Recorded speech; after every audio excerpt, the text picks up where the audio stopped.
So because this is 5 strides and it's going to be a competition 5, I'm quite forward. And straight. 1, 2, 3, 4, 5.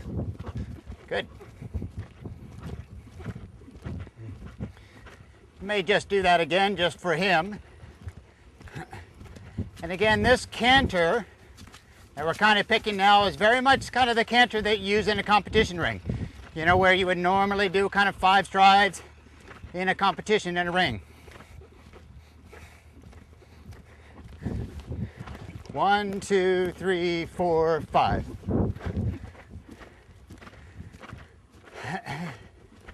So if I have the right canter going in, then I'm going to be on a steady rhythm all the way, and that's important. Rhythm becomes an important part of it, that evenness of the tempo, that 1, 2, 3, 4, 5. Great exercise for you at home is to count out loud. You will hear yourself ride. As you hear Karen and I do this, you're going to hear our voices kind of very relaxed.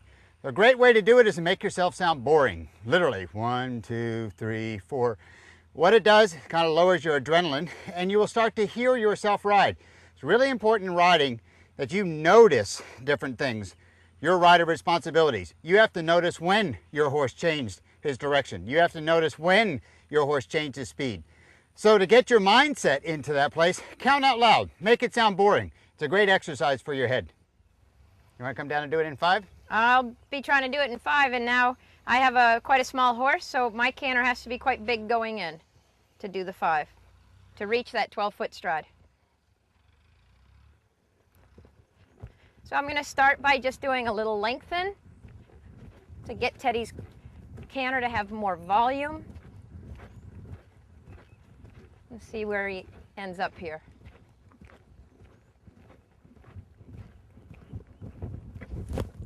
One, 2, 3, 4, 5. Boy. I was quite happy with his rhythm and his balance. He got a little bit off center, just slightly left on the way out. So I think I'm going to try it one more time and see if I can just clean that up. Quite a good jumper for such a small horse. Isn't he amazing? Okay, Ted. Again, just a little bit of a lengthened stride forward. Just a little. And then settle his balance.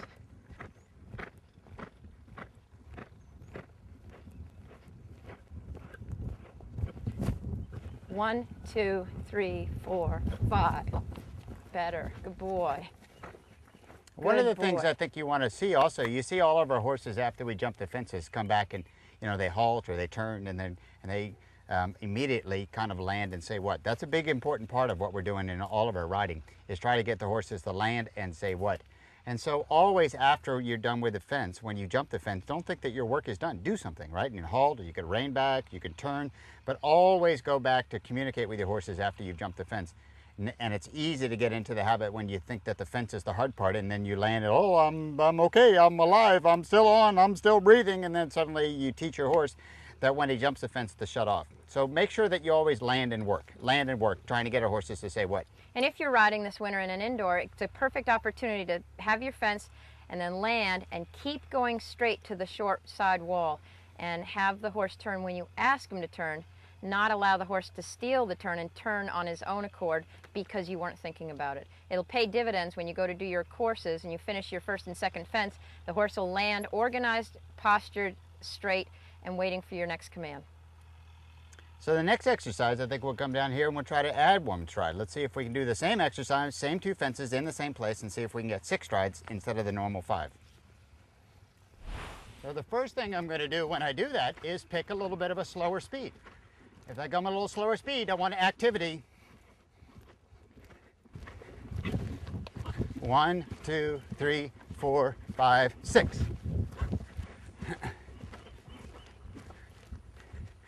Now that wasn't too bad, but I'm going to do that again because I didn't feel like he really listened to me enough, and the last stride was shorter than all the other. So I'm going to come do it one more time and see if I can get 6 even strides instead of 5 that were a little bit different, and then the last stride was a bit shorter. Pick a slower speed. Think about quality of canter.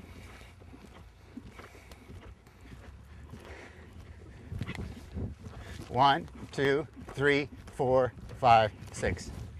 That was better.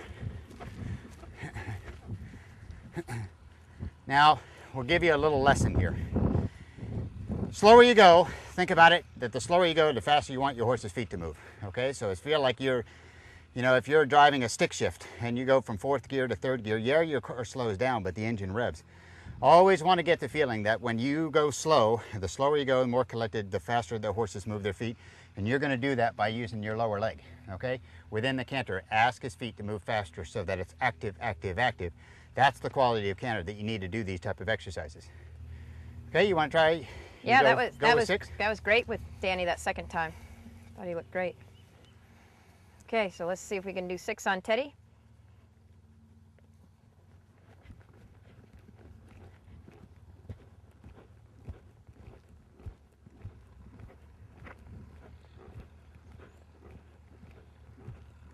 Try to settle his balance.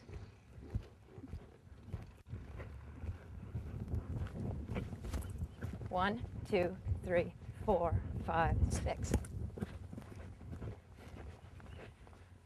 So I got the 6 strides. I'm happy enough about that. But if you noticed, he was trying to sort of porpoise out of that consistent, quiet, soft rhythm. So I'm going to try it again and see if I can get it a little bit more elastic with my contact to give him the feeling that he shouldn't have that anxiety right in front of the fence, that he needs to bust out of the rhythm. So let's see if we can give that another try.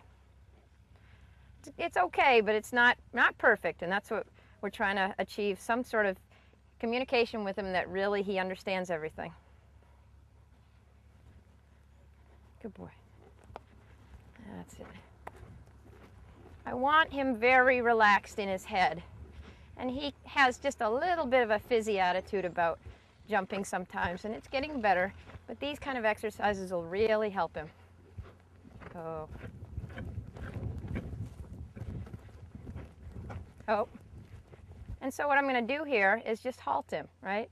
Halt him in the middle, relax him, so that he doesn't get any more frazzled and anxious than he already is. Try to release some of the pressure. That's a boy.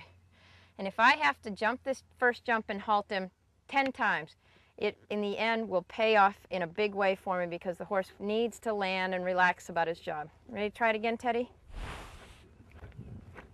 Good boy. Hope.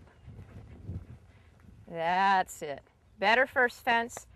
I took the shorter approach to try to help myself a little bit. I turned before those rails, gave him a little bit shorter approach, and he jumped in very quietly and landed more quiet too. So let's see if we can land like that again, and if he does land quietly, I'll let him continue on. Good boy. Good boy. 1, 2, 3, 4, 5, 6.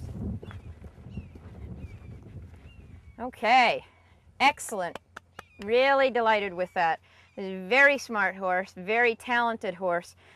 But if your hands are too strong with any horse, they're going to feel confined, they're going to feel claustrophobic, and they have more power than we do, and they can bust right out through your aids. And that's what's going on. It's not that he's trying to be bad. He felt like he needed to be more forward, more power. And what I was trying to show him is that he doesn't need as much power as he thinks. These are not big jumps for this horse. And so he needs to not work so hard and give such a big effort over every jump he jumps. I think we're getting there. Good boy, Ted.